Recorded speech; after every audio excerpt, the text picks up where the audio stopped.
Ladies and gentlemen, it is now past 7 o'clock, the time set forth in the notice for the commencement of this hearing, which is a resumed hearing. The only item of business is the application in case number 2077 for, in this case, a variance, as was discussed at the earlier hearing.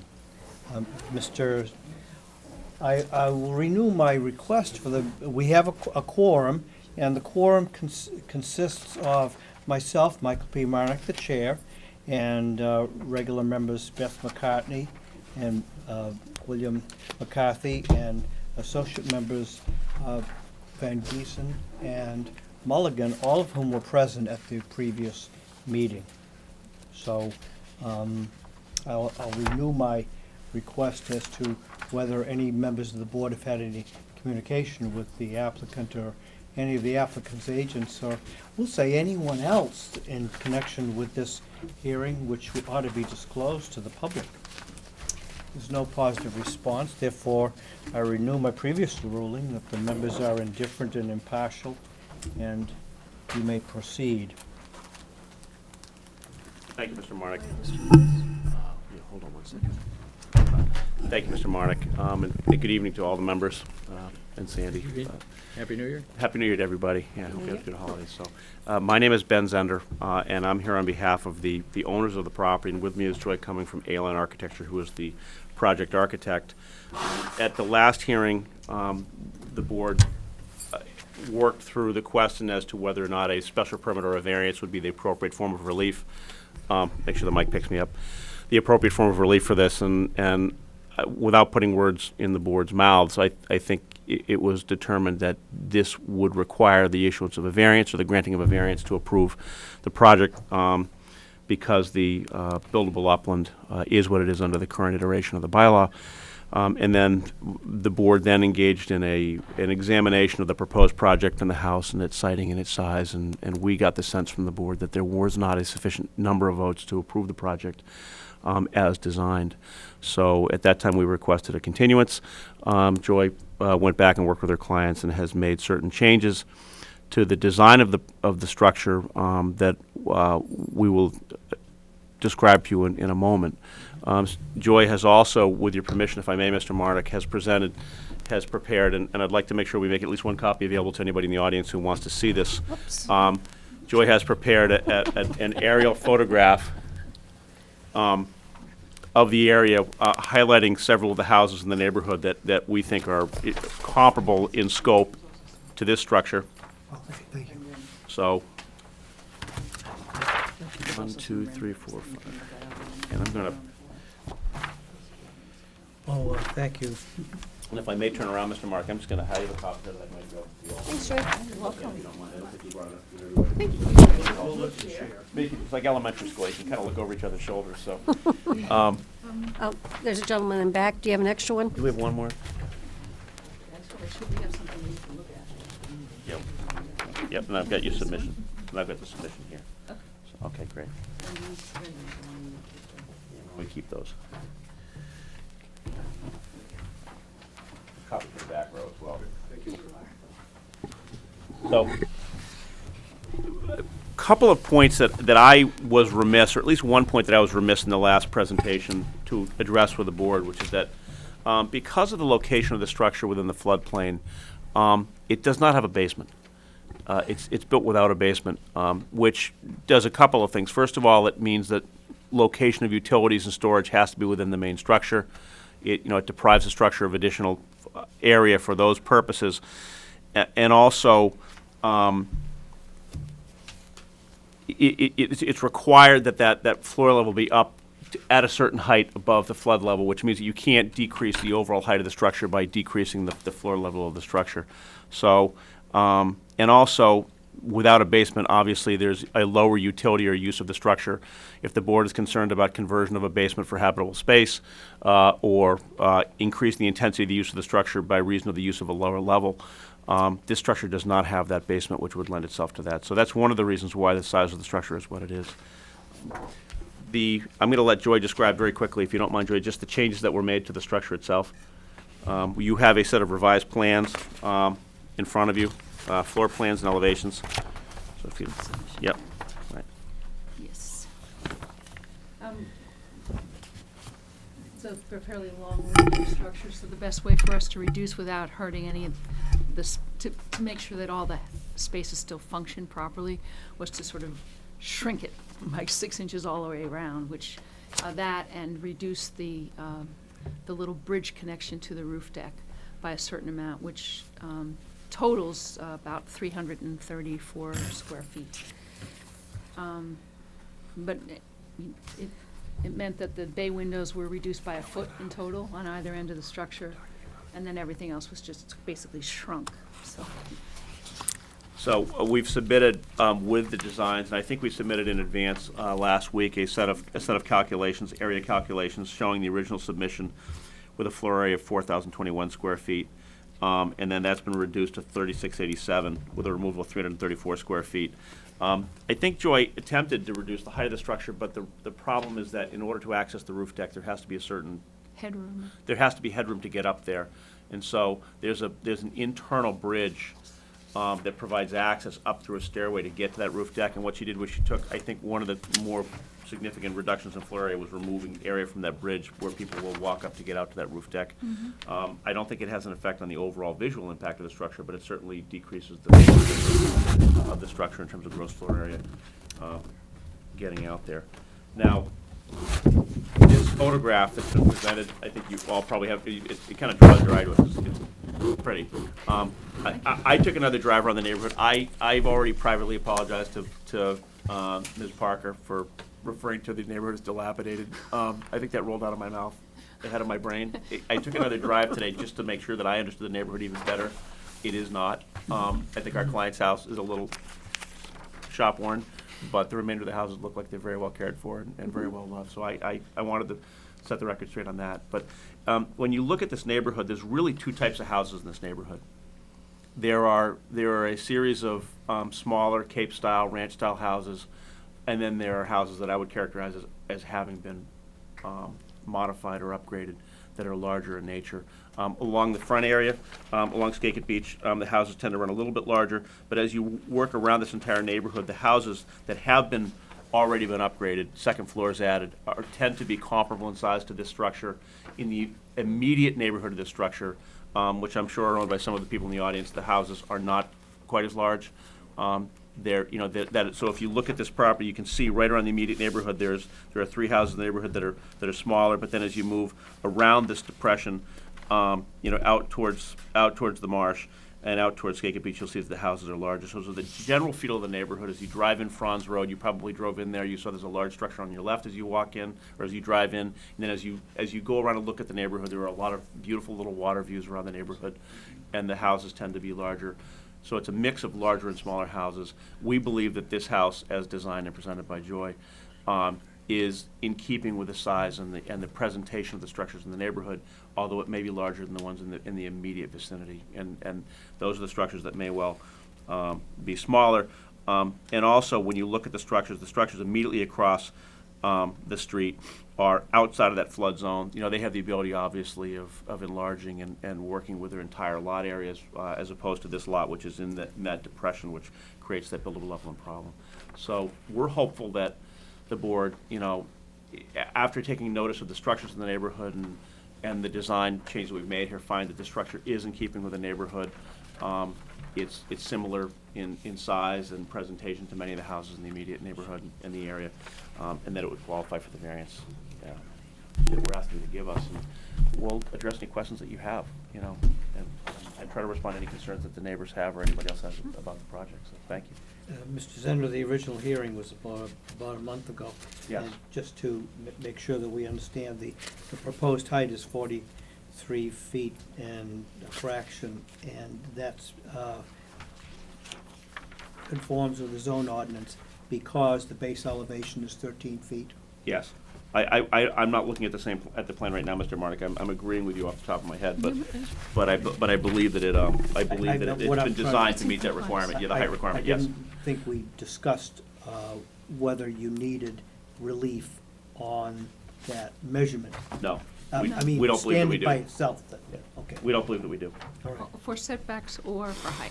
Yeah, the house will meet setback requirements, height requirements, and in the absence of the floodplain buildable upland definition, it would meet lot coverage requirements as well. And it's less than half of the 4,000 square foot trigger for a special permit for lot coverage, so.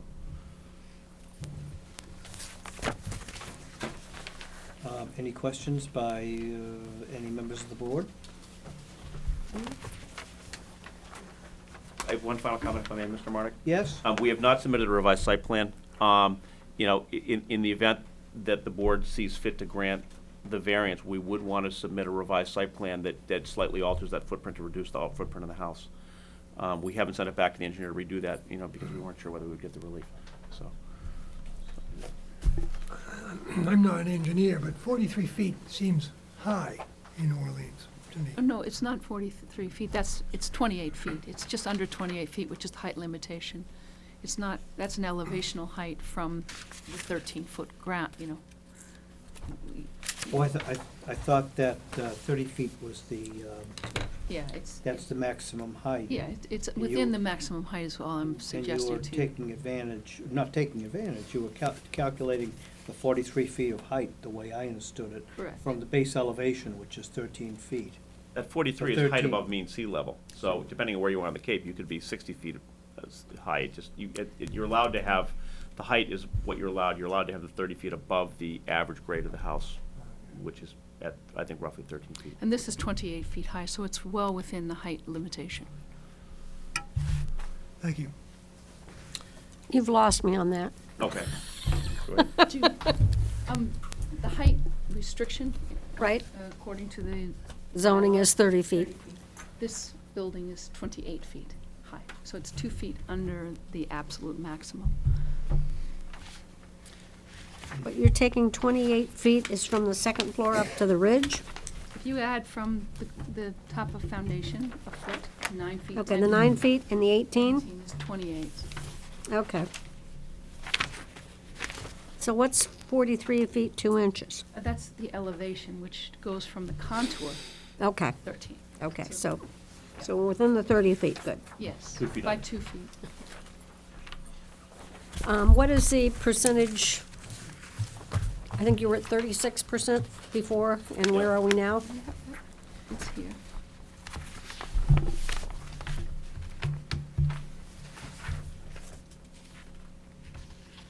I can do that calculation in a moment. If you don't mind, if I do that while you're asking questions. I've done if this is helpful, I think Yeah, it's I- 334 represents 1%. Yeah, 1%. I just want to do it as a numerator over the lot size. Am I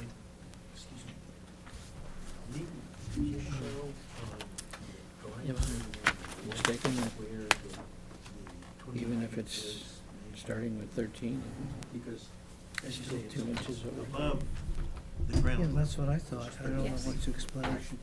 She tells me, she says now that it's 28 feet. Now, how that's calculated, I don't know. This is basically sitting in a depression, is what it is, right? That's what they're, it's average, they're saying they take the average grade. Yeah, it's within the 30 feet, but it's, you have to average all 4 points around the building, and when you Sure. do that, we're within the 30-foot height, but the height of the building from the road, which is what I thought you were responding to, Yeah. is 28 feet above the grade. To the peak on To the peak, which is not, which is just the very top ridge. Right. Joy, can you explain why that number doesn't appear on the drawings? Well, because we were working with elevations, because this was not something we were submitting for permission to, we weren't seeking relief for that because we were within the bylaw. We were seeking relief because of the high elevation. That's why it doesn't Okay. show, we work with elevations, just making sure we're within the restricted. So, and pardon me for not understanding, but if even at 43 and you have a 13 average grade starting point, it still says 43 feet 2 inches on drawing A 2.2?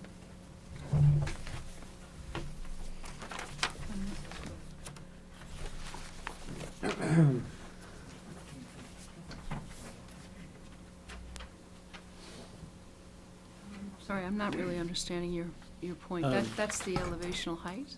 Okay. Not the building height? It's not the dimensional height, it's an elevational height, which means that it's related to the ground level rather than the actual dimensional height of the building. Is that what your question is?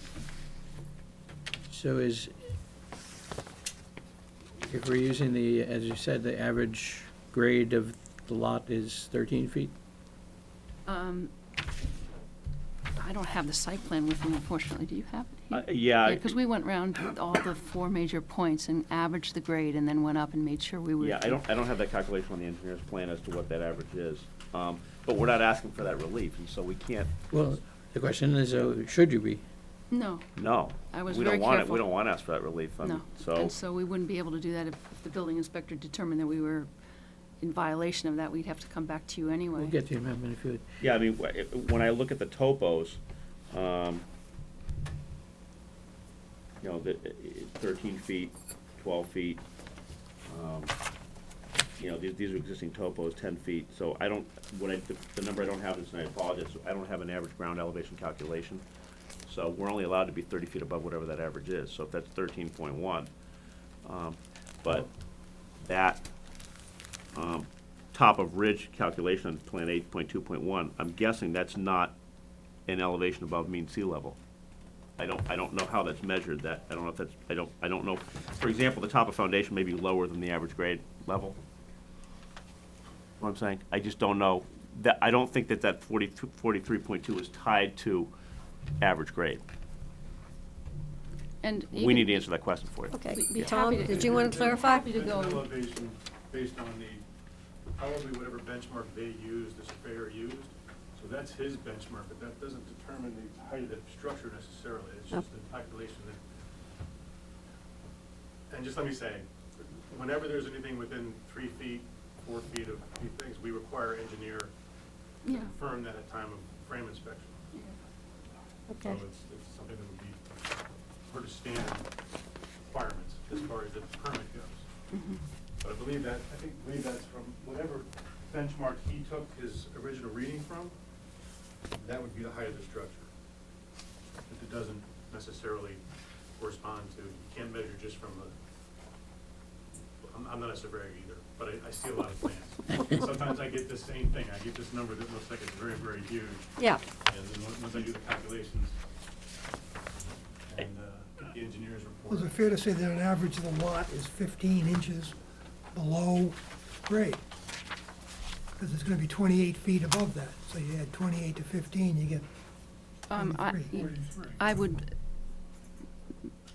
I can certainly provide this information for you. That's not why we came before you this Have to be evening. that? It has to be And on I'll make average sure that I'm 15 within feet? 30 feet. I don't think that this number is tied to any number that's related to what the question that we're trying to ask is the Yeah. problem. You know, they may well have a baseline number that's somewhere below ground, for example. So I think what I would ask the board to do is one of two things: either continue this so we can answer that question, or condition an approval if it ever Yeah. gets there.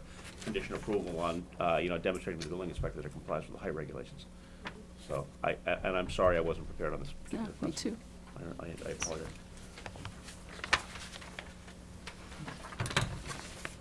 so this is an upside-down house and the kitchen's on the second floor? That's correct. Mr. Chairman, I think we should proceed and allow it to, as the building inspector has, If there are no other questions, I think. on the height issue. On that alone, Yeah, on that alone, I think we can, my own opinion is we can go on and assume it complies. I think so. I just wanted, I raised the question at the, because at least one board member was interested in the height measurement. And I was kind of interested in it because whether or not the height requirement was such that it would require some relief. Even short of that, the question is whether a variance could be granted without substantial impact to the public good. And the, at least one of the objectors at the earlier hearing raised the question of the size and magnificence of the structure, and we may hear some more of that tonight. So I want to get that out in the open.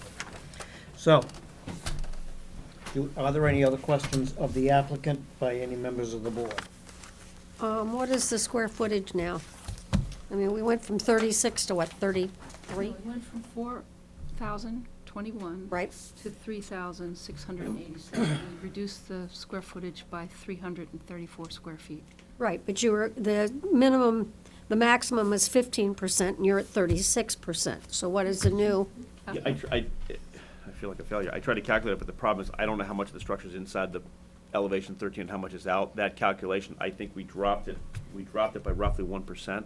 That's By what- that 334. Yeah. At least one board member figured it. Yeah, calculated 1%, but the something problem is, I don't know how much of that 1% is inside the 13-foot line and how much is outside. That's the problem with his bylaws. It only counts buildable upland as the percentage that's above the 100-year flood zone. Yeah. With elevation 13, so it's dropped down to roughly 35%, but I don't know. It may be that because the house was shrunk overall, and part of the house is outside of is below the elevation 13, the amount that the house shrunk that's in the flood zone doesn't actually reduce that percentage.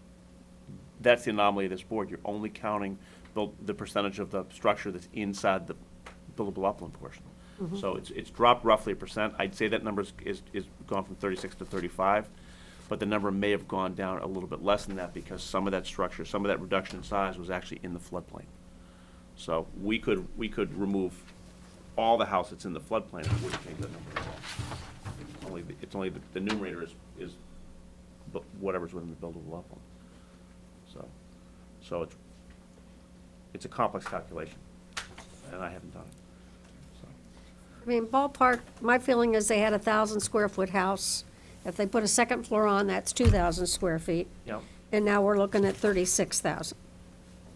I mean, 3,600. 3,600, of which part of it is that bridge upstairs, which isn't really living space. It's a way to get out to the deck, so it's, It's not really, yeah. It's, yeah, I mean, I guess I would be more comfortable if we were closer to 2,500 square feet, based on the lot and the limitations. I was hoping to see something a little bit more reduced to come in line with that. I mean, if we set a precedent that you can build 35% of your upland, then that just opens it up for everybody. Yeah, that's, except every lot's different. I mean, look, this lot is particularly affected because of the overall size, the way it comes up, there's just that small little piece that's buildable upland under your calculation. So it's, when you go out there, you have to remember, look, the reason why you have lot coverage requirements is to minimize the density of the structures and how they relate to each other. So you still have the lot. It's just because of the way it rises up. My own feeling about this is that buildable upland definition, it's including, something that changed because the flood zone got changed. The flood zone calculations got changed. On any particular lot, depending on the happenstance of how much is above the 13 and below the 13, this one has a very small portion of this lot. I don't think you're going to see this very often. I don't think you're setting a precedent because you look at every one. I think you have to look at this house in relation to the other houses and in relation to how it's located on the lot and how the neighborhood feels, not how much of this lot is upland and which is not, because it's an accidental, it's happenstance, that number. well, So, and it was compliant before. yeah, and it was compliant until the bylaw changed, and so, you're right, smaller is better. We went back with the homeowner to try to, but this house, if 3 you bedrooms? reduce this particular house more than the way it's been reduced, this house doesn't work, which means, they've invested, a lot of time and a lot of energy and a lot of faith and emotion into the house that they want to build. So, you're right, Beth, you can design a 2,000 square foot house in this lot, but it wouldn't be this house. I realize that. Yeah, it wouldn't be, it just wouldn't be, so. No, I mean, it's a beautiful house. I just don't think it's suitable for this location. But That's my personal opinion. I think, before proceeding, for everyone, I want to repeat the 3 qualifications for a variance. The board must find all of the following. A literal enforcement of the provisions of this chapter would involve a substantial hardship financial or otherwise, to the petitioner or appellant. B, the hardship is owing to circumstances relating to the soil conditions, shape, or topography of such land or structures, and especially affecting such land or structures, but not affecting generally the zoning district in which it is located. C, desirable relief may be granted without either substantial detriment to the public good or nullifying or substantially derogating from the intent or purpose of this chapter. I had previously mentioned that hardship would be present in the situation involving the change in the zoning bylaw, which affected the calculation of buildable upland. So there is hardship. It remains to be seen whether that hardship is sufficient to carry the first two of those categories that I just mentioned. However, I think we were starting to border on a discussion of the third qualification, which I had opined may carry through, that is, whether there was substantial detriment to the public good, or nullifying or substantially derogating from the intent or purpose of this chapter. Some of those, or all of those qualifications, which ordinarily the board would be dealing with in the case of a special permit. Now, a special permit is not the relief sought by the applicant, and it's not appropriate. I've already made that ruling. However, it may very well be that those 12, 13, or 14 factors for which the board makes findings customarily in the case of a special permit have some bearing on whether desirable relief may be granted. And in connection with that, the nature of the neighborhood is one of those factors. For that reason, I'm suggesting, without putting words in Mr. Zender's mouth, that is why a cross-section of 6 other properties have been shown tonight. So I think that's the quandary, or the presenting problem to the zoning board in this case, the way I see it, subject to correction by other members of the board. I have, or the board has received 4 pieces of correspondence since the last hearing. At the last hearing, a detailed and thorough letter drawn by Lee Klotz was read into the record. I have a letter to the zoning board dated December 26, 2017 by and signed by Donald R. and Carol D. Dimmock. Are those individuals present? Very well. I will read this into the record. Dear ZBA members, we recently received a notification from ZBA listing us as an abutter to an abutter. We are totally shocked and dismayed with the proposal before the various Town of Orleans boards referring case number 2077. The upcoming ZBA meeting scheduled for January 3rd is hopefully not the end-all approach for this project. We are abutters to the abutter and have been owners of 4 Skaket Circle in excess of 40 years, and during this period have witnessed the numerous tear-downs of original cottages in the Skaket Beach community. The original family-oriented homes were and are blatantly being replaced with McMansions that are destroying the quaintness and natural beauty of our community, and I might add, many other areas of Cape Cod. We've had our own problems in the past dealing with town boards when attempting to install our Title V septic system, which took us 3+ years to have approved. We were held to very strict guidelines and mandates.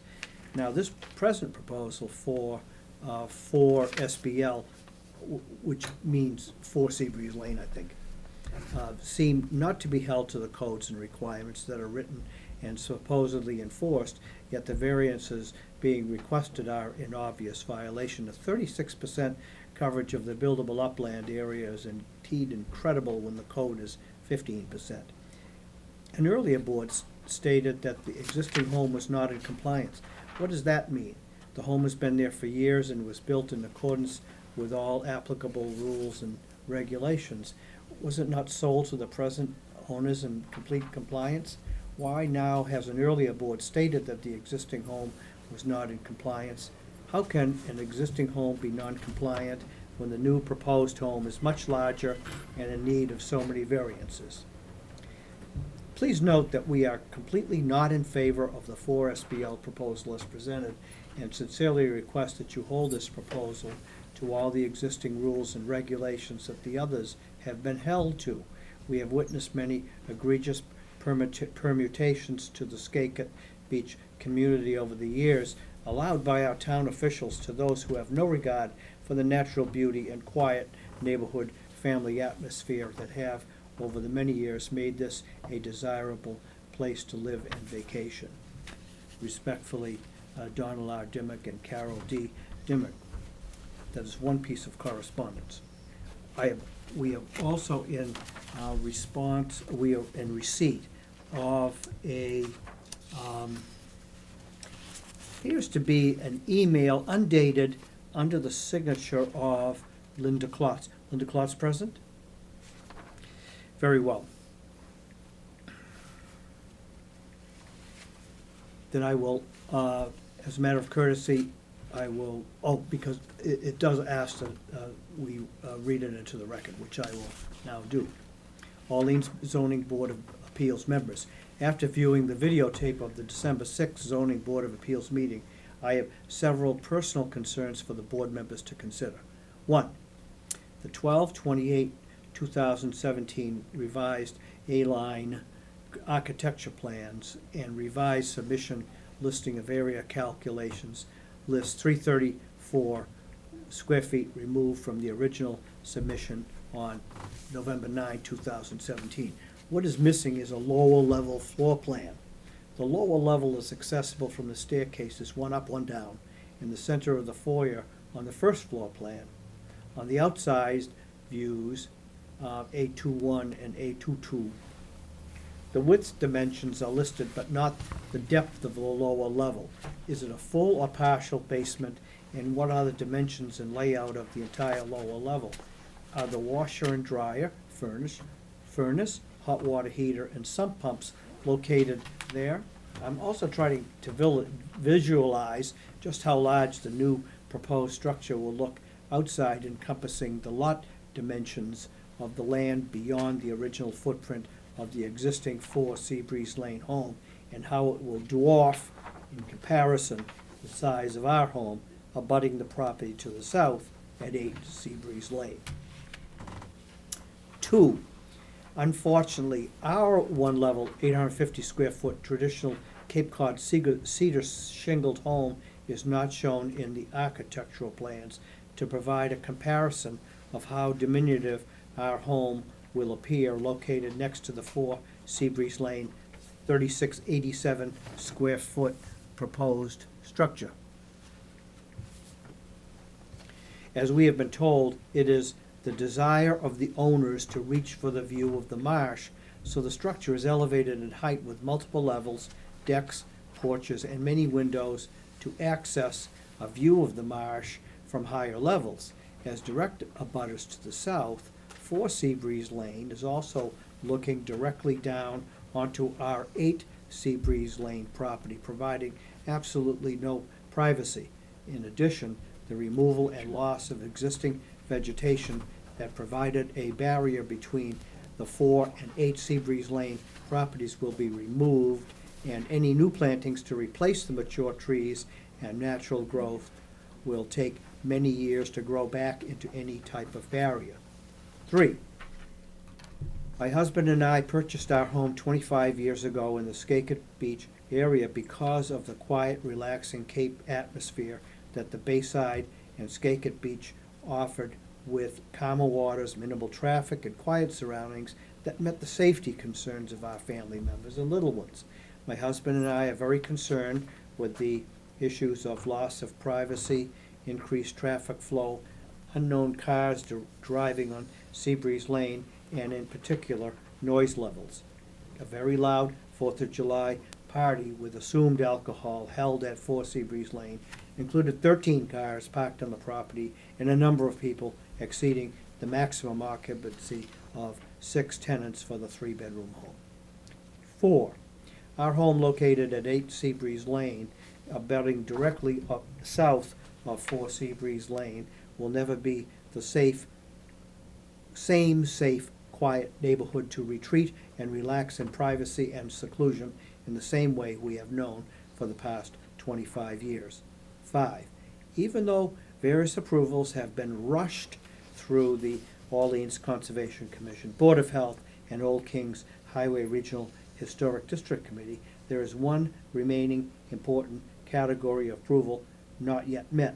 That is the approval from the abutters and longtime existing homeowners in the Skakit Beach neighborhood who are strongly opposed to the 4 Seabreeze Lane structure that clearly does not fit in with the established homes in our quaint Cape Cod neighborhood.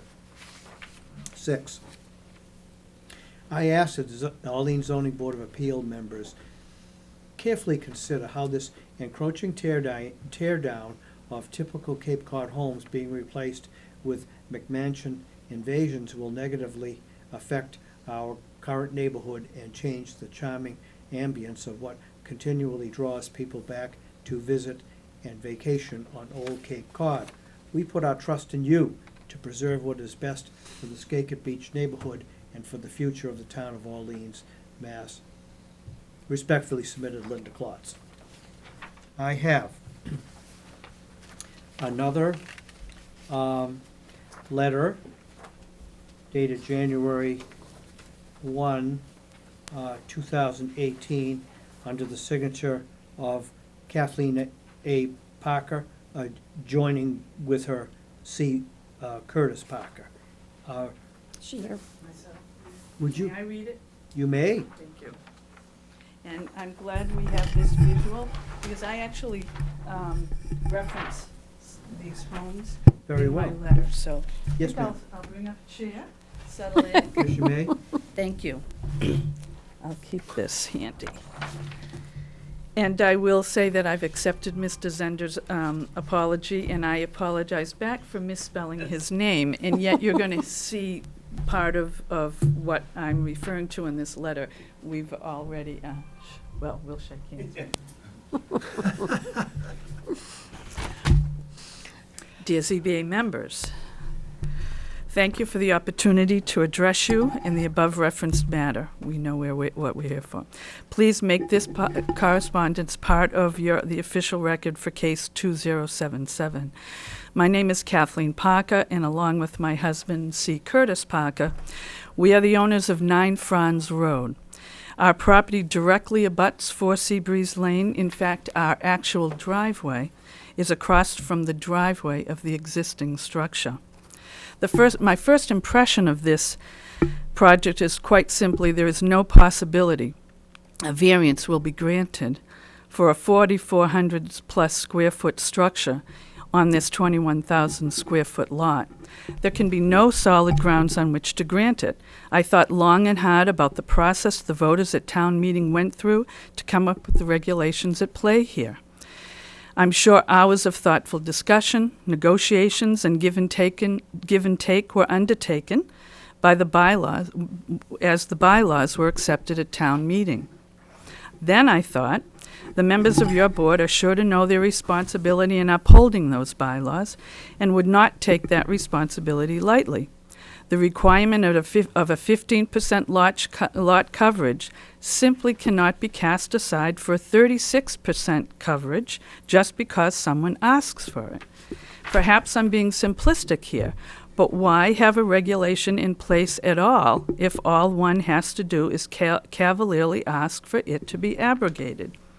What is the point of zoning bylaws if not to provide clear guidelines for all property owners to live by and to plan their future by. Attorney Zenda spoke about hardship, and we all know that is one of the criteria on the state and federal level which one can ask for a variance. I submit the hardship is self-imposed, not one inherited by a change of local bylaws.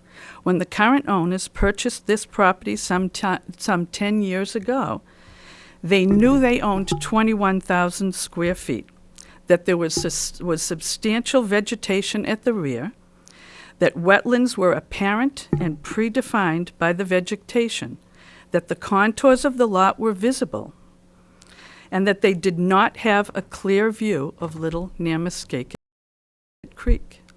So I asked the board, what were the owners missing then that they see now? If they bought the lot with blinders on, is that a hardship worthy of granting a variance? Why can they not see what all of the neighbors and other non-abutters see quite clearly? Can they not see that the home they propose is simply too big for the lot they own?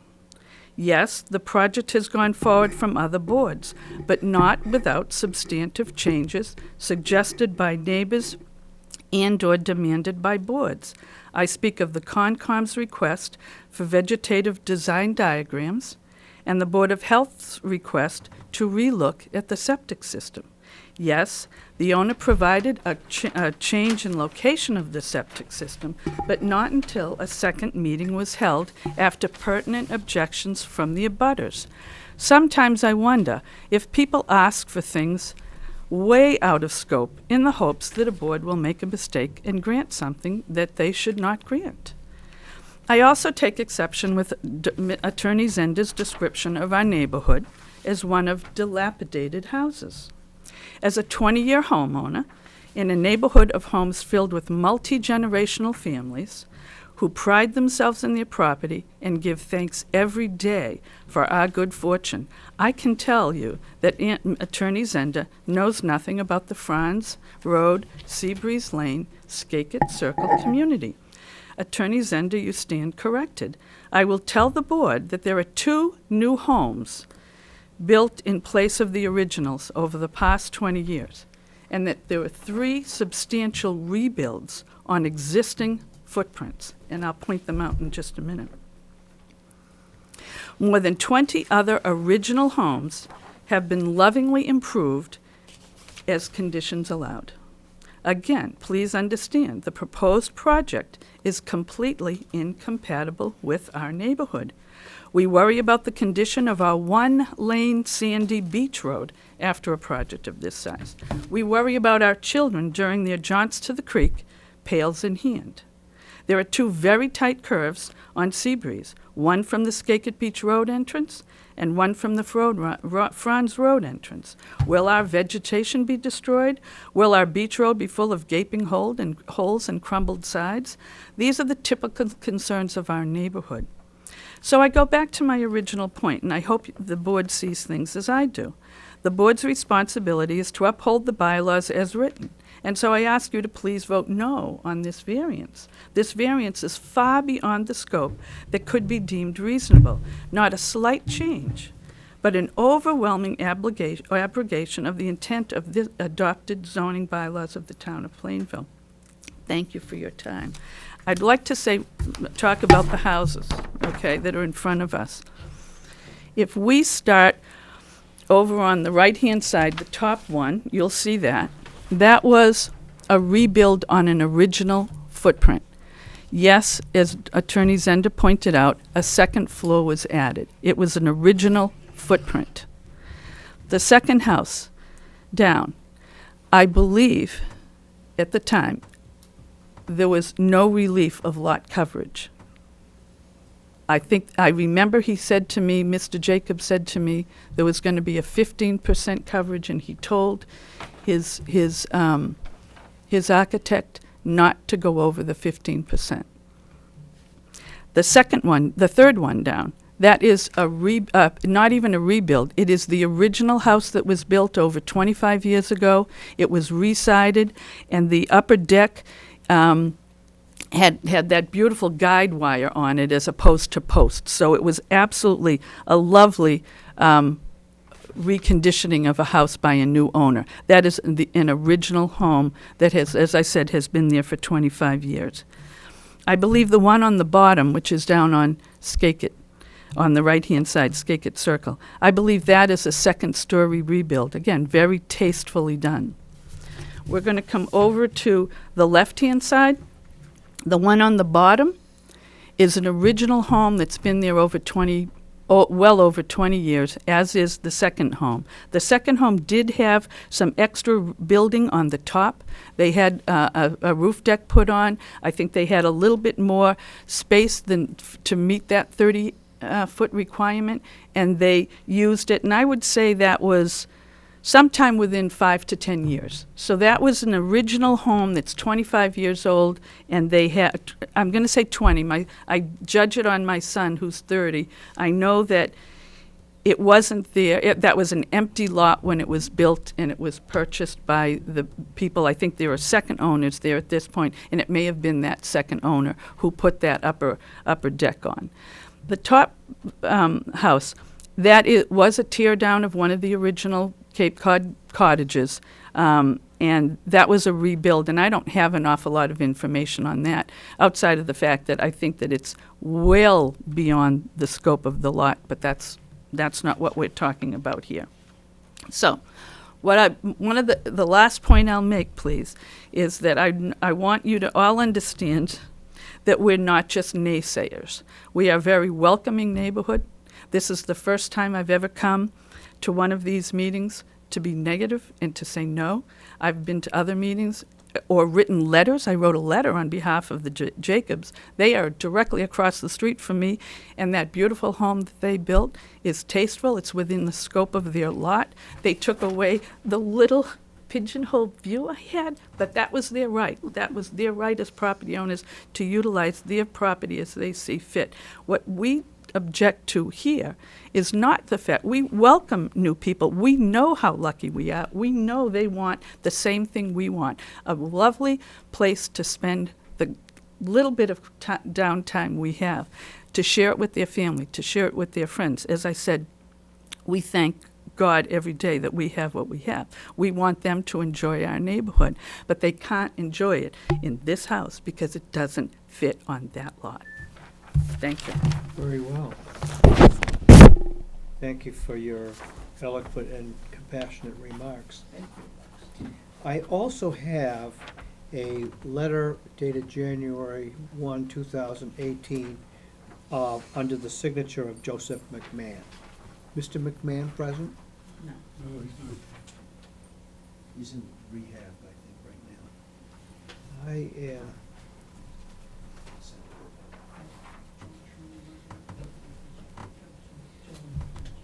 I I think there may have, I don't recall, but I think there may have been an original objection by Mr. McMahon, but he suggests that if it's appropriate to do so, please read it into the record again, and I'll read this as follows, that Mr. McMahon owns the property directly across the road from 4 Seabreeze Lane. He's opposed to the variance. He's watched the video of the December 6th Zoning Board of Appeal, and he agrees with the finding that the scale of the project is a substantial departure from the intent of the zoning bylaw. At the request of Mr. Zender, the board graciously granted a continuance of the December 6th hearing. My expectation of tonight's hearing is that Ms. Cumming will present a new set of drawings with some modest changes. Mr. Zender will then urge that the board grant the variance. If this is the case, I ask the board to grant another continuance to allow the abutters sufficient time to consider any proposed changes. On December 6, 2017, Mr. Zender described the property at 4 Seabreeze Lane in the Skakit Beach neighborhood. I feel that the following portrayals are misleading and biased. Mr. Zender was comfortable in describing the backyard of 4 Seabreeze as a thicket of brush and vegetation Mr. Zender said that it's hard to tell there's a wetland there.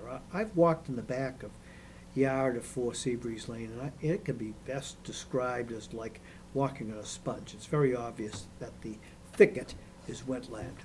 Next. Mr. Zender describes the whole neighborhood as being built on the edge of the wetland. Well, I'm in a butter and my home is not on the edge of the wetland. Next.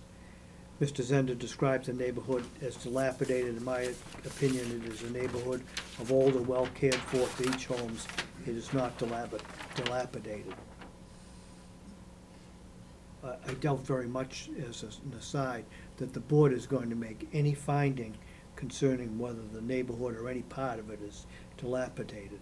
Some of us have seen the neighborhood, and more likely than not, finding would be completely contrary to that. Finally, Mr. Zender mentioned setting standards, increasing property values. He said that properties do turn over.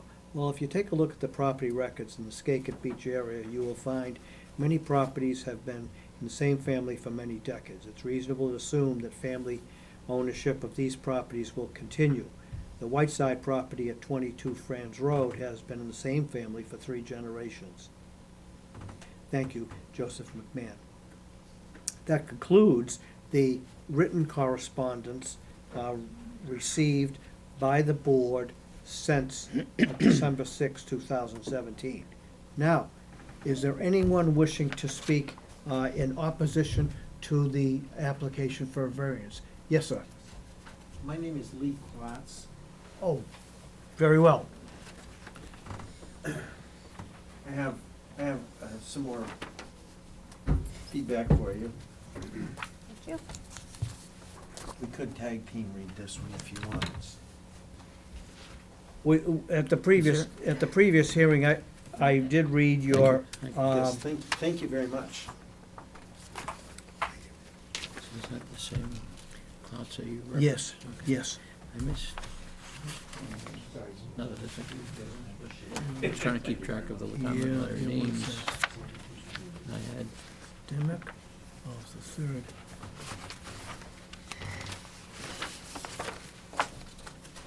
Dimick, this was Linda Klotz. is it a different Yep, that's Linda Klotz, not Lee.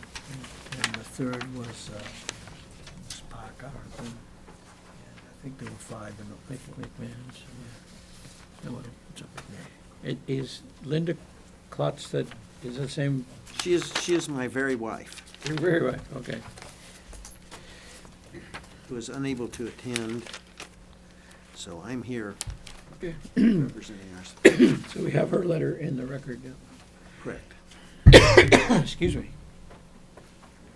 I may have to renege. I don't know if I brought enough copies for myself to read.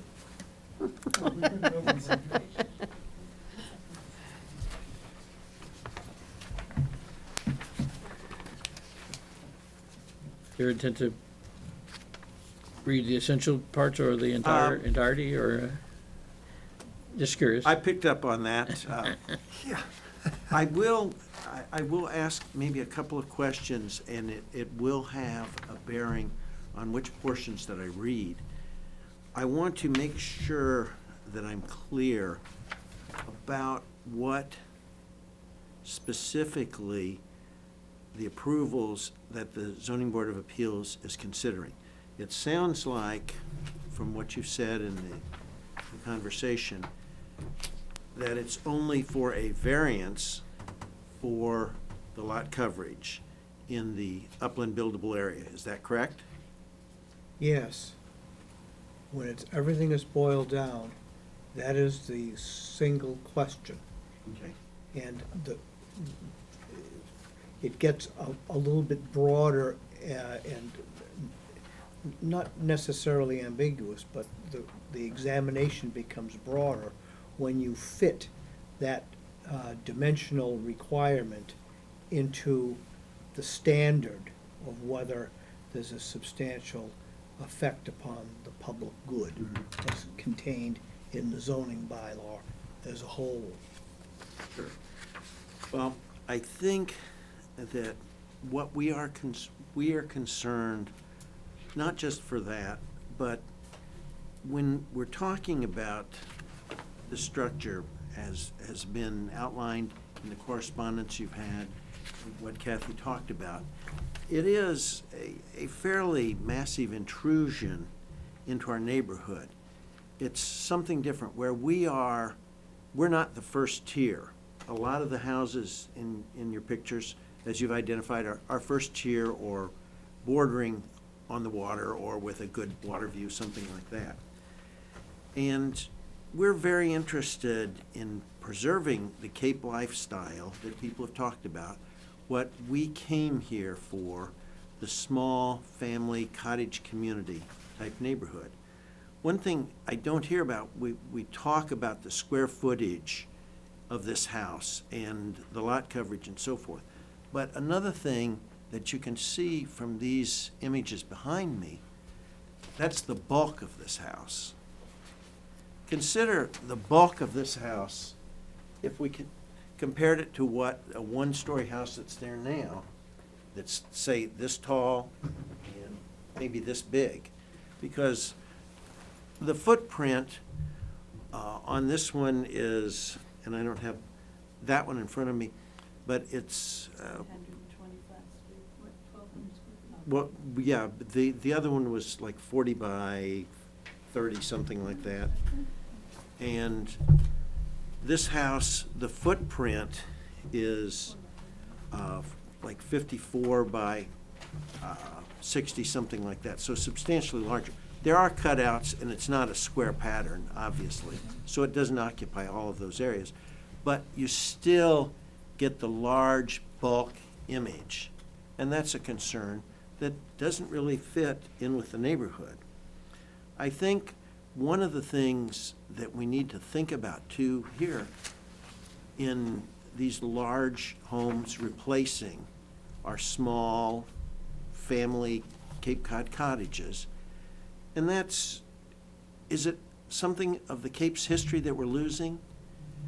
During the 60s, during the post-war era, when a lot of these houses came in, when our house came in, when the former Four Seabreeze house came in, those were people that were middle class getting away.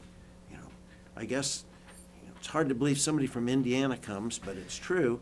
But a lot of them were people from Massachusetts or from Connecticut or maybe from Rhode Island that came here to enjoy the weekend.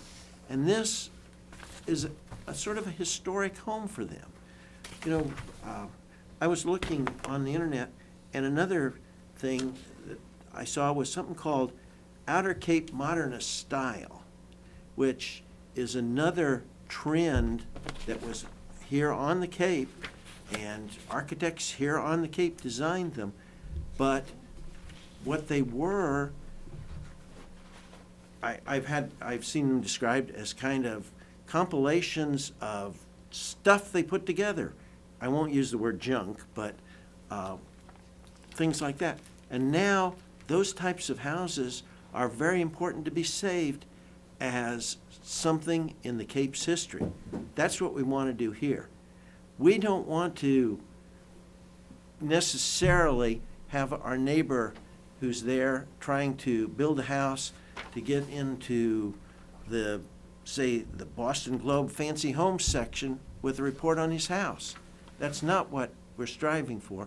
We're striving for a family community that's represented by these kind of homes. Well, back to my other statement. This does contain a lot of more serious facts. I've tried not to include as much emotion as maybe I did before, or has been in the other correspondence that you've received. What I've tried to do is give facts and provide information wherever possible. Things that I've noted in here, and again, I'll highlight it and not read the whole thing to you. The area zoning pattern, obviously this is a thing of concern.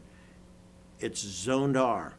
Both the existing house and the proposed house are permitted. That's a given. I don't have a problem there. We've heard before, we welcome people. We just don't necessarily feel comfortable with this excessively large home in our neighborhood. The things that are mentioned also, the traffic and safety concerns. I give some details in there, and hopefully you'll get an opportunity to take a look at that. But Seabreeze is basically just a narrow, sandy path. And if you've been out there, you know that. It's not for two-way traffic. In the summer, it's used a lot by pedestrians. It's a pedestrian way to get over to the beach and to enjoy that portion of our land use in the area.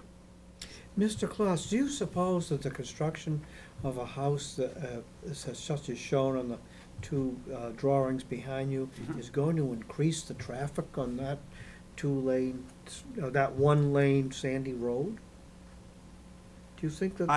I honestly do not know. I would say that this house is obviously going to be able to hold more people than the existing house is. Right. And I can only say we can go by the track record that was given.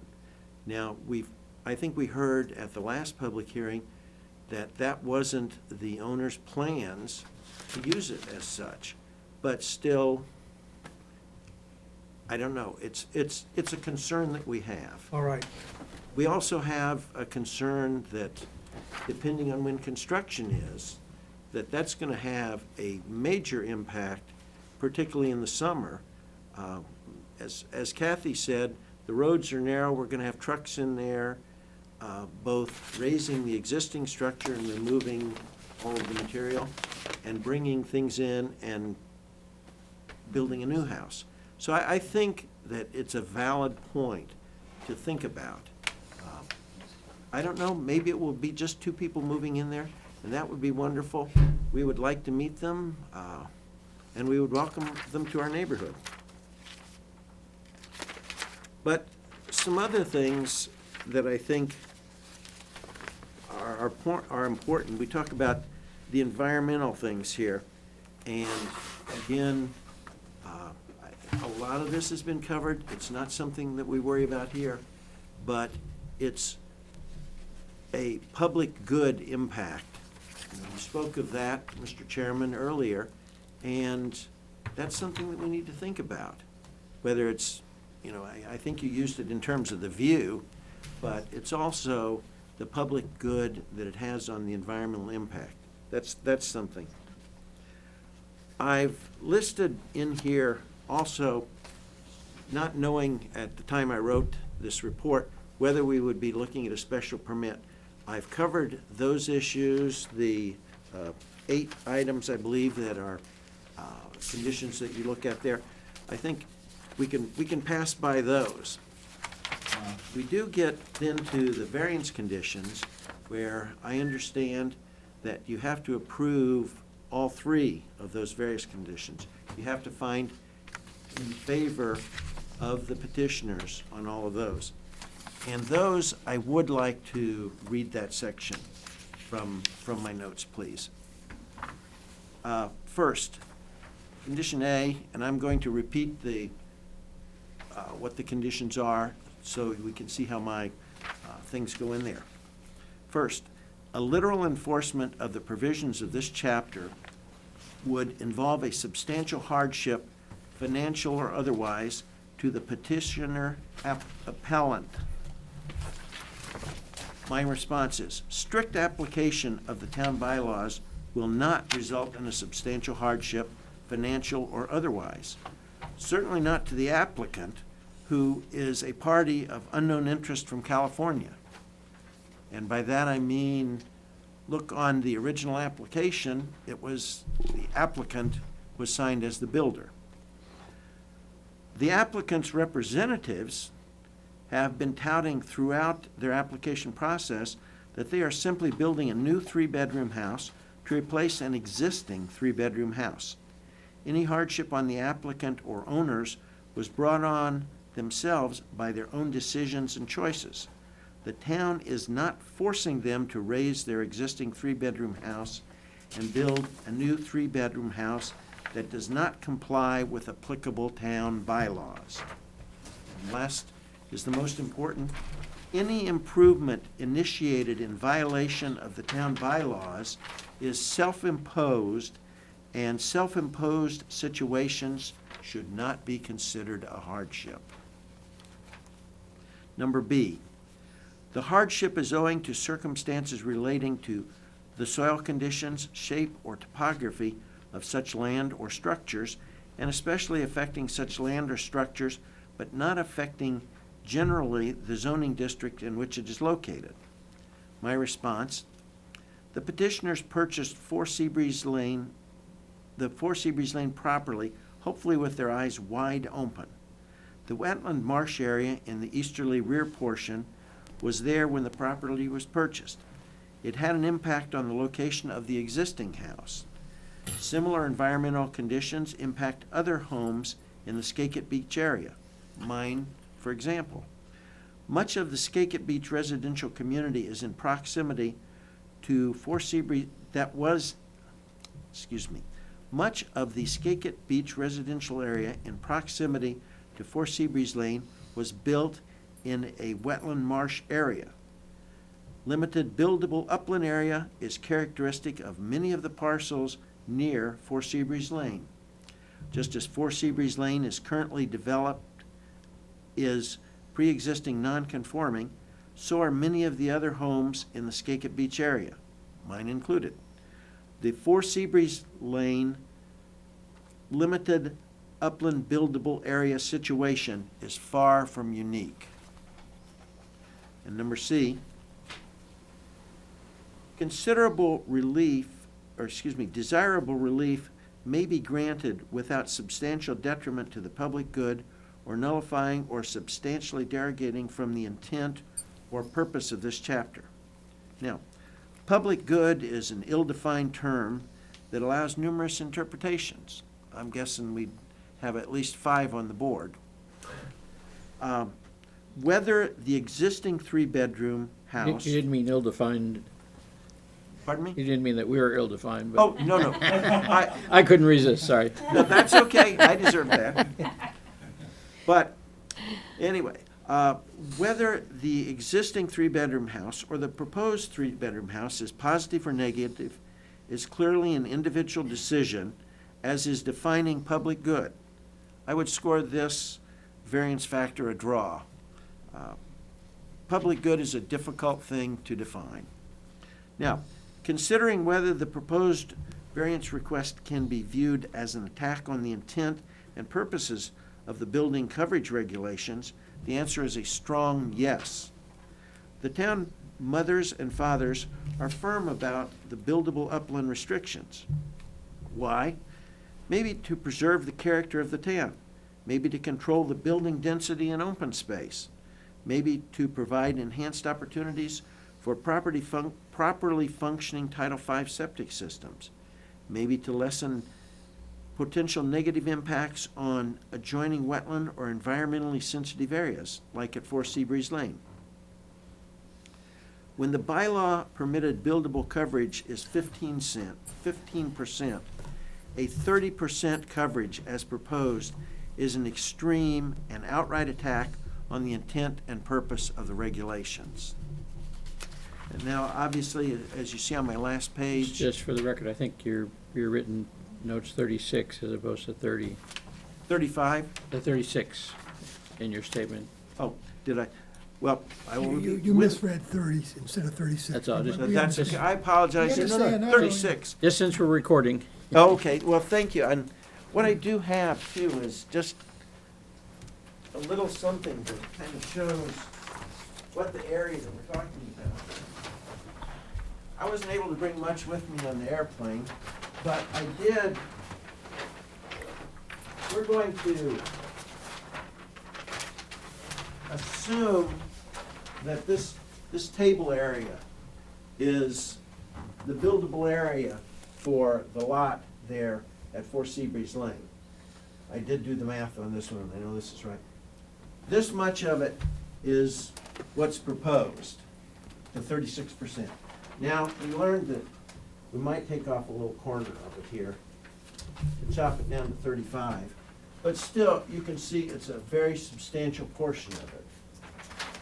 Compare it to, here's what 15 looks like, and that's what the code permits.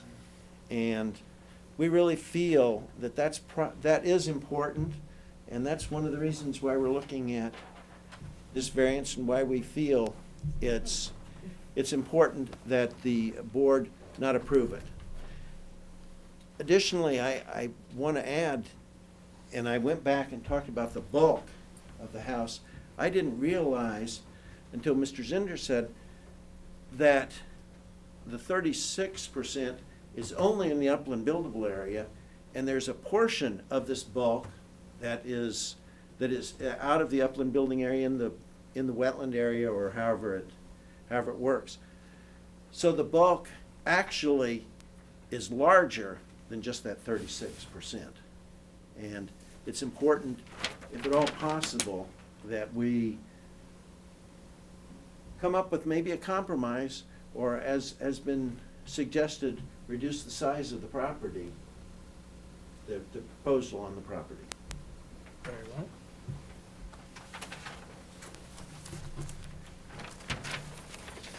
Thank you, Mr. Klotz. Excuse me, that's all right. Ma'am, sir, would you like to be recognized? Sure. My name's Chris Burgess. I live over at Skaken Circle with Miss Kathleen Gordon.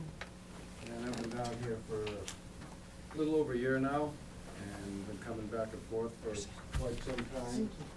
But if you look at the aerial view of this, and you look at 1, 2, 3, 4, 5, 6, 7 houses that are outlined in red, you look at their locations, as opposed to the yellow line where this one's going. Granted, a lot of these ones in the red are comparable in size, and they're pretty much on the outskirts on the beach side, which, so be it. But 10 years ago, basically, those were the same cottages, or smaller homes that what we refer to as dilapidated, okay?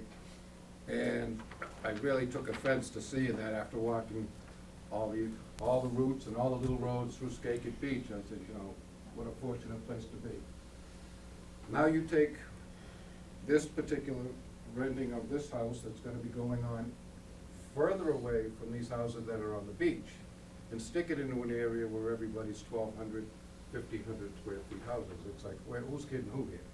I don't know how many board members have had the opportunity to walk the lot or look at the area, and I think it speaks for itself when you look at the homes in this area, and you go, were you putting what, where? I mean, it's just gonna be a monstrosity, and it goes without saying. I find it almost insulting that 334 square feet was knocked off. If you're gonna knock something off, knock something off. Skaken Beach area, over the years, has been scrutinized or under scrutiny, no matter what anybody wanted to do there. You wanted to do this, you wanted to do that, you wanted to put a roof, you wanted to do anything, and it was always, you gotta go to town hall, you gotta deal with the boards, you have to deal with this. I've heard stories, and it was on record tonight, took 3 years to get a septic system approved. And anything that ever needed to be done in this particular area was scrutinized to the point where it was almost not worth doing it. And you had to fight. Lawyers and everything else had to go through, and it's like, you know, you gotta, you know, why can't we do this, you know? I look at what's going on here. How many variances and how many committees have ever been brought into this to see to get this approved? I mean, something's not right if you have to get that many variances from that many boards in the town of Orleans to try to get that built.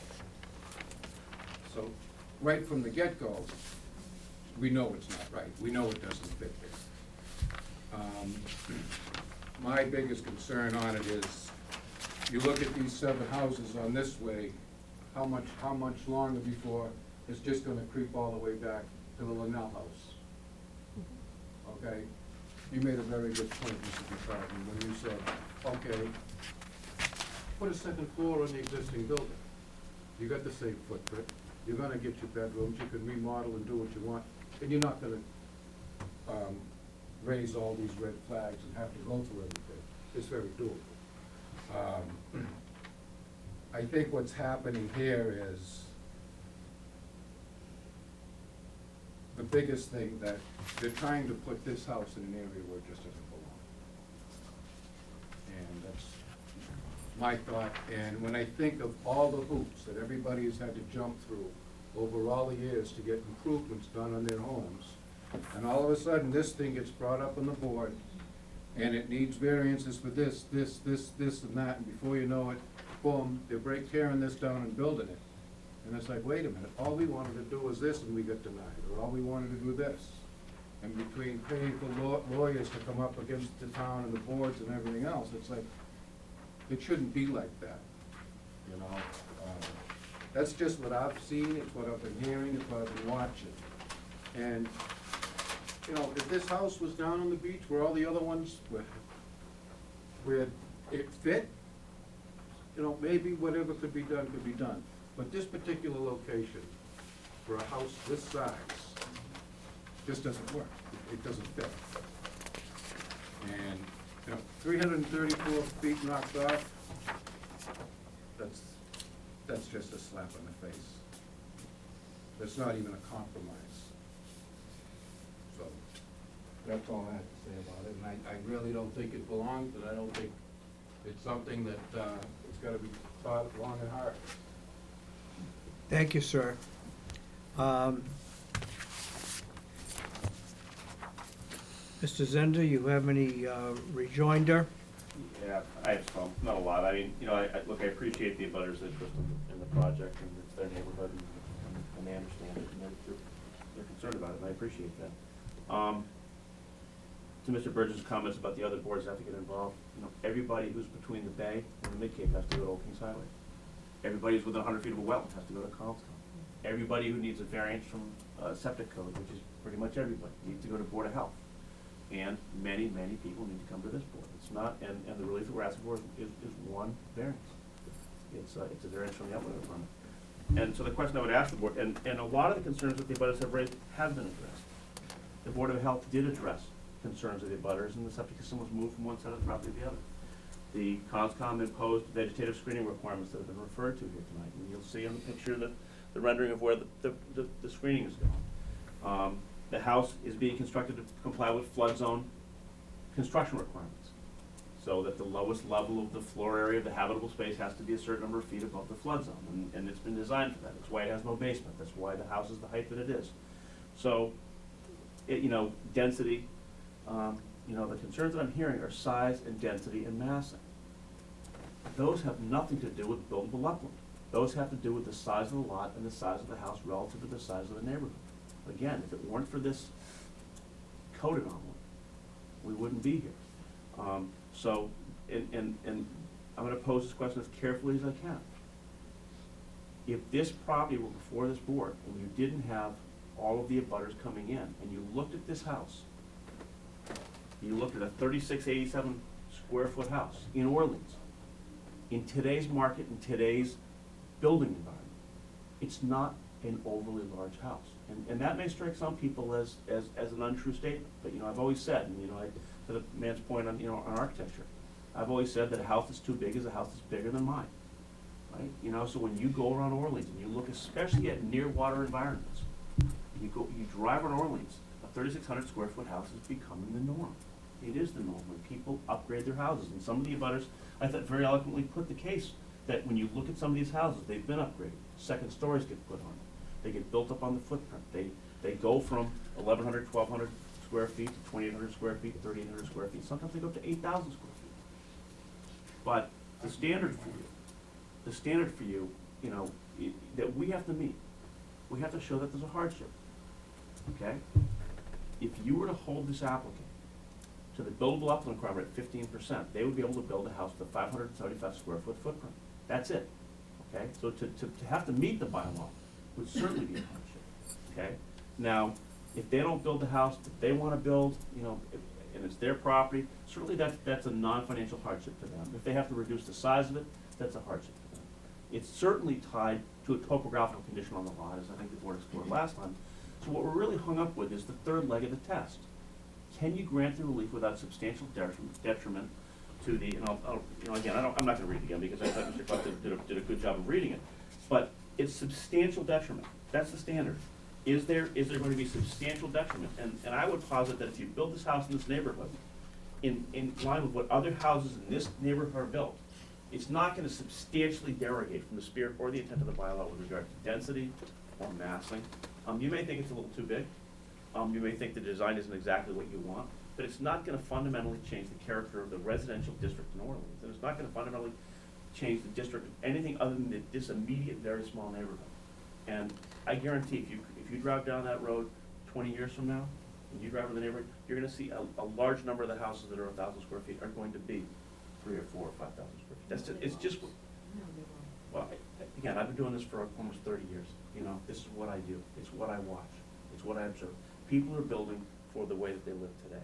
And so it's up to this board, and I can't really debate something behind it. It's hard for me to do that. It's up to this board to determine how big is too big.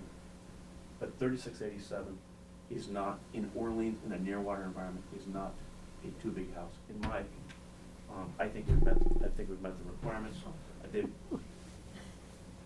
Maybe I'll open it up and let the neighbors have their say. No, we just had a bunch of hands go up, I'm Yeah, sorry. I know. Look, we all know, everybody has an opinion, everybody has a belief in what's right for this neighborhood. This is what the applicant designed for a lot, that, but for this anomaly in the bylaw, would be a house that would move toward this point, so. Hey, when you say anomaly, expand on how, and why you characterize it as, Well, because, look, the buildable upland, and this is my belief, okay, this is what I believe. I believe that the buildable upland requirement is a zoning code that was designed to dictate when you could build on a vacant lot. If you want to build a lot, you have to have 40,000 square feet of lot area. And of that lot area, you have to have 40,000 square feet of buildable upland. So then, you know, it used to say swamp, pond, bog, marsh, subject to flooding. Obviously, you don't want land underwater. Then the 100-year flood zone was put in 2013. And then the flood zone maps changed. And so what's happening is it's creating an accident. The accident is you could have the house next door, and you could be at elevation 14. And it's all buildable upland. You could be at elevation 12, it's not. The practical effect of this bylaw, and I thought Mr. Klass picked up on it very well, is that any part of this house that's in the wetland isn't lot coverage. It's a bylaw that doesn't work for developed properties. It works in determining which vacant lots can be built upon. And so what we're ending up with is happenstance. When you go around this neighborhood, and you begin to take spot elevations, and you try to determine which house is above the 13 or below the 13, you end up with really strange results. This house, located here from a visual standpoint, in terms of the scale and massing of the structure, you can compare it to other houses in the neighborhood. But it's hard to look at it with relative to which part of this lot is above or below the 13, and that's what we're wrestling with. So, I appreciate the abutters' concerns. I think they're right. They think the house is too big. I'll grant them that. But when you look at this house in terms of houses that are built in Orleans on lots of this size, you know, this separation from other properties, meeting setback requirements, meeting height requirements, it's not out of character. Again, that's what I believe. Mr. Parker, can you be brief? Yes, I think most of that's irrelevant. It's not the fact that the house is too big for a house that somebody that has money to can afford to build. That's fine. The basic problem is the house, as designed, covers much more of the lot than is allowed by the bylaw. Law, L-A-W. It's the law. You can abrogate it to a very small percentage, but 36% to 35% from 15, that is totally absurd. You know, I love that. The house is beautiful. On a 3/4 acre lot, fine. On a whatever size lot it is, it's not allowed according to the bylaw. It's a plain and simple thing. Very well. Excellent. Thank you. Yes, sir. Thank you. Yeah, one of the things that was brought up was, it's not a house too big for the town of Orleans. You can go up to Pochit, you can go over to Pleasant Bay, you can go to all different areas around Orleans where this house would fit in, that almost would be small, okay? And sure would fit, and you wouldn't have any opposition at all, because it blends with the neighborhood. The size, the square footage, the lot that it would require, where it would blend right in. There's plenty of places like that in town, in the town of Orleans. Skagit Beach, is not the area or the size for that area, for that size of this home. Granted, there's plenty of them in Orleans, I know that, I've seen them. Beautiful areas, that's where it belongs. Not on the 3 Seafreeze Lane, or, excuse me, it doesn't belong in that particular area. Yes, ma'am, I would quickly? just reiterate my first paragraph again. I don't take exception to the house or the design of the house. I take exception to the fact it abrogates the intent of the bylaw that says 15% coverage. You remember, I never spoke to the frontage is 150, but they have 120. Never addressed it, could care less. That's what, to my way of thinking, that is a small and insignificant amount to have to deal with. So if they were just looking for a variance on frontage, you wouldn't see us here. There was one other thing, there were 3 big things they were looking at. The thing that's wrong with this design is that it doesn't fit on the lot. If we're looking at taking 15% coverage and now jumping up more than twice, and there's the problem.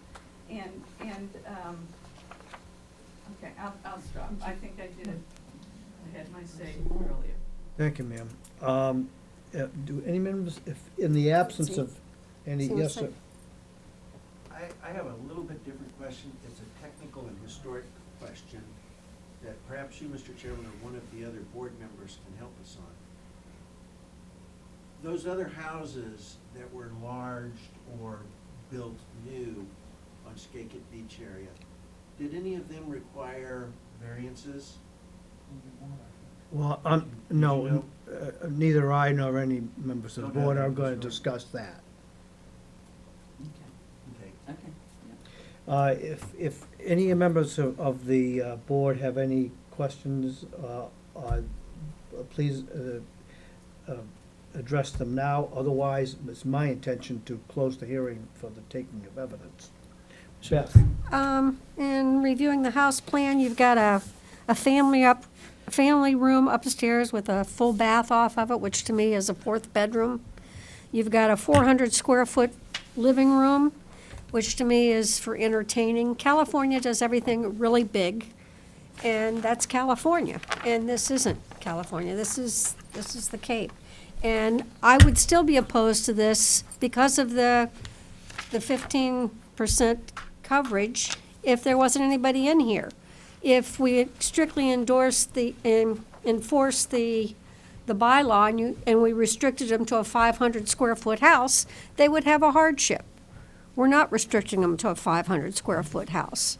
We're asking that they do something reasonable, and I was hoping to see something closer to 2,500 square feet on the revised plan, not coming down the 300. So I was disappointed in that. And I realize it's hard to, you have to totally redesign the house to do that. But I just don't see this property in this location. Just a question, Mr. Chairman. How many square feet in the entire lot? 21,200. Have it go on. So even if you built in the whole lot, it's above the 15%, isn't it? It isn't? No, it qualifies. It'll be at about 8.5% It's in, okay. if you have the whole lot. Are there any other questions by members of the Yeah. board? And I'm going to close this for the hearing for the taking of evidence and ask for a discussion by the board members.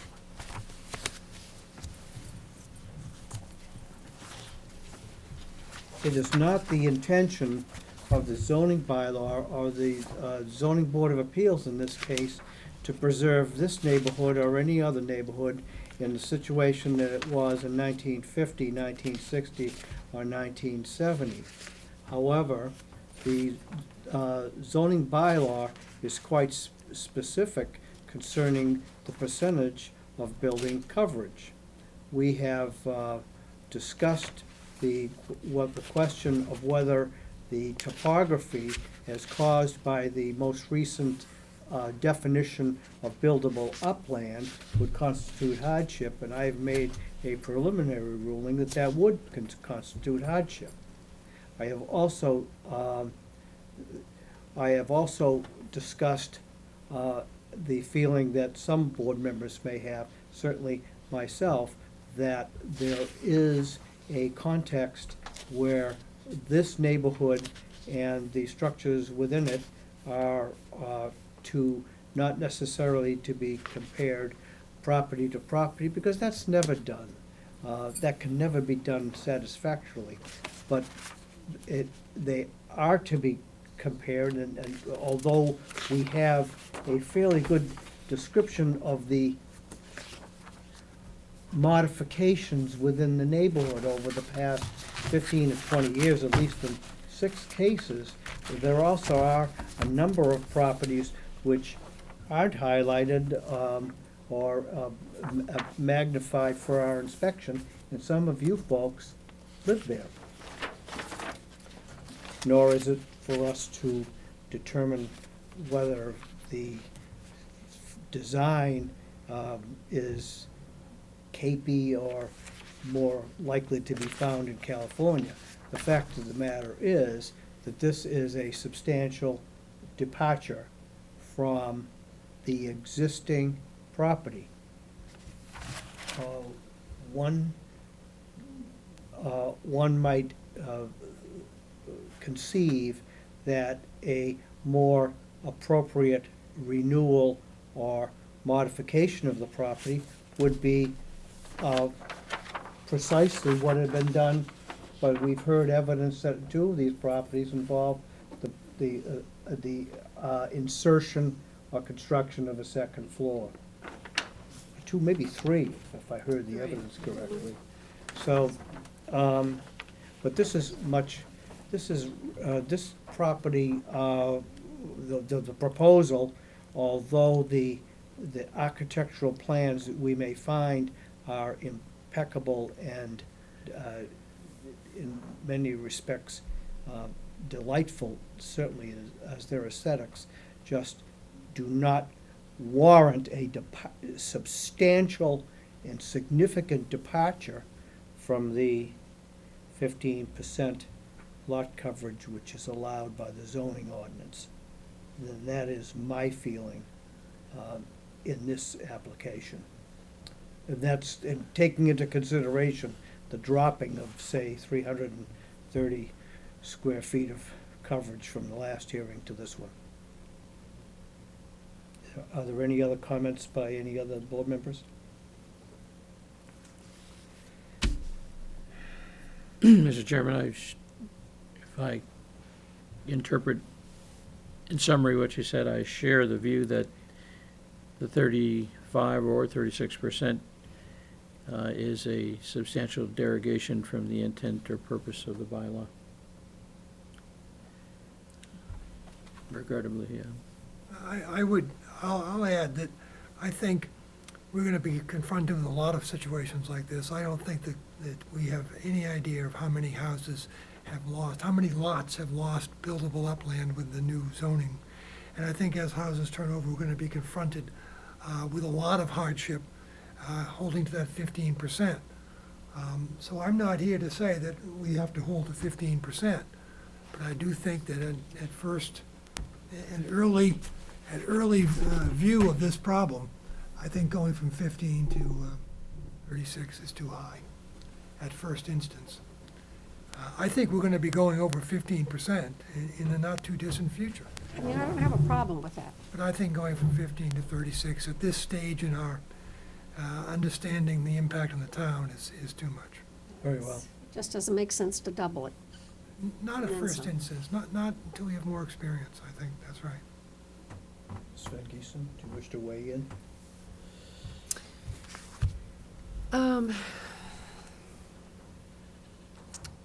I feel the 36%, 36% doubling is a lot. I'm in agreement that, it's a beautiful, design and, I do see both, perspectives, to continue a nice neighborhood,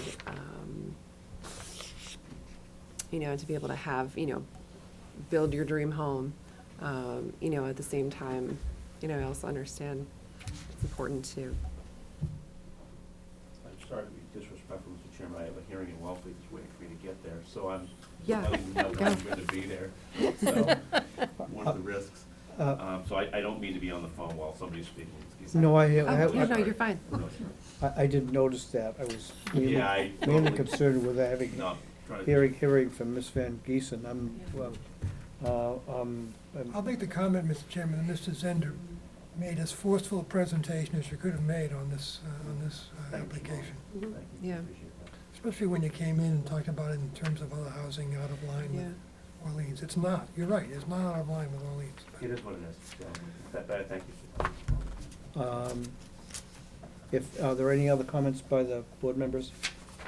Then I will entertain a motion to deny the application for a variance on the ground that there is a substantial derogation from the intent or purpose of this chapter because of the finding that the lot coverage of is in excess of 35% is excessive.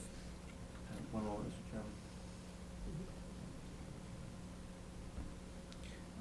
You want a second?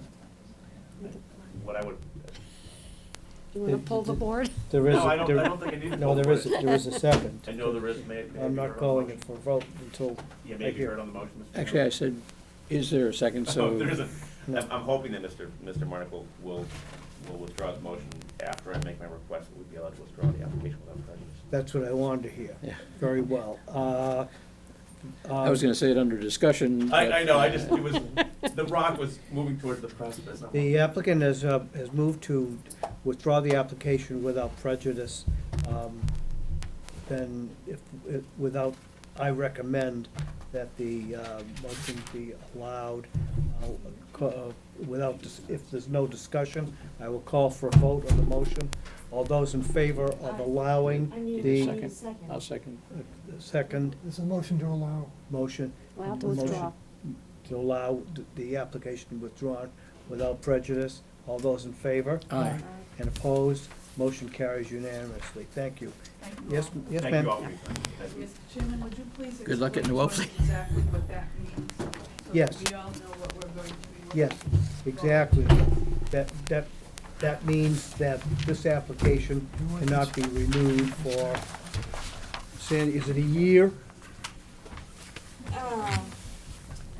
No, a denial would mean that. No, That no. just means they withdrew it. It was through this application. Without any in- Yes. So they can come back? Could Yes. they come back with the same application, with the same design, and go through this all over? You would- It wouldn't make any sense to do that. No, no. So they're going to come back now? No, that would with a new- be, that kind of result, That's something it's else. possible, but, you can imagine what the board members would think of something like that. Okay, so if another proposal comes forward, then we start at square one and we get notified as a butters You again? would, you would. Exactly. Be a whole new proposal. Sorry to run out of order. Nope. You're welcome. Thank you all. Okay. Right then. If there's no, oh. Thank you there all is- for coming. There is a small piece of business. We heard a special permit, I believe, on a property at 63 Kenneth Lane, the details of which I don't have the file and I don't remember the details, but to make a long story short, it's just went through the Conservation Commission, and there were some changes, adding a window well, eliminating a screen porch jog, and the coverage changes were reduced by 60 square feet, and the question is whether we needed to have the applicant, Patrick Regan, come back to the zoning board for further revision. I have examined the plans which show that those changes to the footprint are on the other side of the structure and are do not do violence, are not they're not really a violation to the intent of the special permit we granted. Now, I'm asking for the sense of the board as to whether we should call these folks back in for Is that. that the one where they built the barn and turned it into a house? Yeah, I know they had a pool.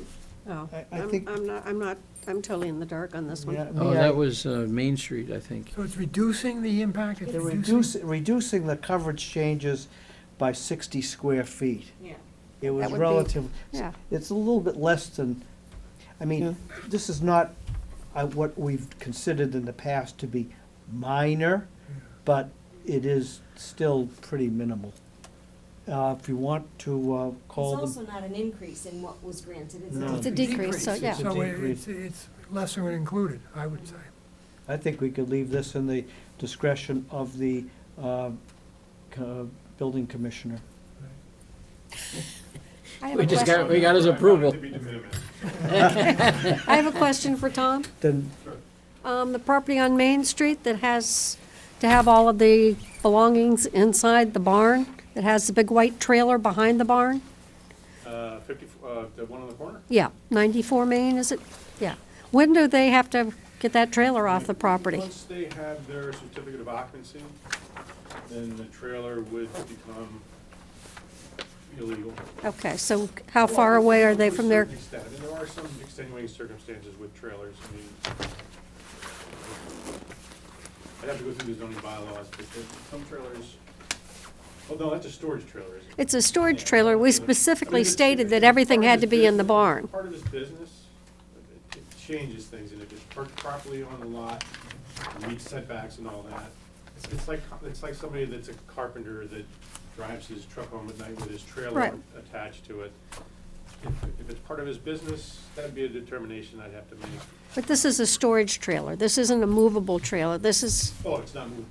I mean, it's a big, don't do I any mean, inspections anymore, it so probably is movable. But to me, all the contents of that trailer should be inside the building and it should It be should moved be. off the If property. it's a true storage trailer, then it is not allowed in residential district. Right, I mean, we spelled that out very clearly in the It findings. hasn't seen the decision yet, it's still on appeal period. Oh, okay. It's not finalized and hasn't been sent to him, and Oh, okay, Well, as far as your decision goes, yeah, your restrictions. yeah, There's already restrictions against it, but if your restrictions, I haven't seen it, I haven't seen the final decision either. so. okay. So he's still trying to get his occupancy permit? For that structure, yeah. Yeah. And he's not quite done yet. Okay, thank you. then we will entertain a motion to, minutes, please. excuse me, Review the minutes? can we, Move the minutes. Second? all those in favor? Aye. Aye, Then now we'll move to adjourn. So moved. Second? second? All those in favor? Aye. Aye, aye. Thank you very much, members of the board. Appreciate All right, your. take care, Tom. Thanks, Tom. Your